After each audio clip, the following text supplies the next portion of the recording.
بسم الله الرحمن الرحیم. اعوذ باللہ من الشیطان الرجیم. بسم اللہ الرحمن الرحیم.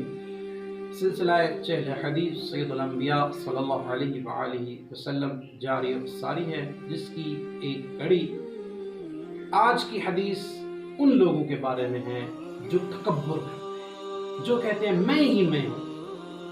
یہ انسان کو تکبر ساز ہی نہیں دیتا، انسان کو تکبر اچھا ہی نہیں لگتا. تکبر صرف اللہ کی ذات کے لیے ہے. اگر کسی بندے کے اندر تکبر پایا جاتا ہے، وہ اپنے آپ کو بڑا سمجھتا ہے، کہتا ہے میں ہی میں ہوں، ہر چیز میں ہی ہوں، اس بندے کو سید الانبیاء خبردار کر رہے ہیں، متنبع کر رہے ہیں. فرماتے ہیں لا يدخل الجنت من فی قلبہ مثقال ذرۃ.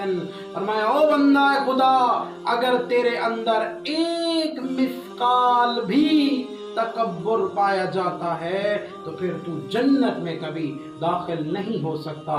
ولا يبقى في النار من كان قلبه مثقال ذرة من الایمان. اس کے برعکس فرمایا کہ جس بندے کے دل کے اندر ذرہ برابر بھی ایمان ہوا، ایمان خالص ہوا، تو وہ بندہ کبھی جہنم میں نہیں رہ سکتا.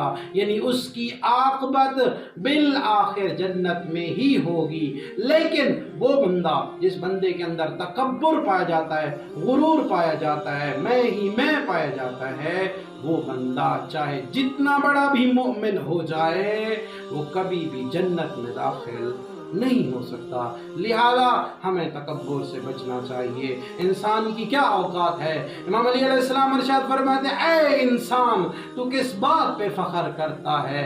تیری ابتدا ایک نجس قطرے سے ہے اور تیری اختتام ایک مردار کی طرح ہے کہ اگر تجھے ہاتھ لگا دیا جائے تو پھر تجھے اس ہاتھ کے ذریعے غسل کرنا پڑتا ہے. اگر تجھے ہاتھ لگا دیا جائے تو غسل کرنا پڑتا ہے. پھر انسان تکبر کس بات کا کرتا ہے؟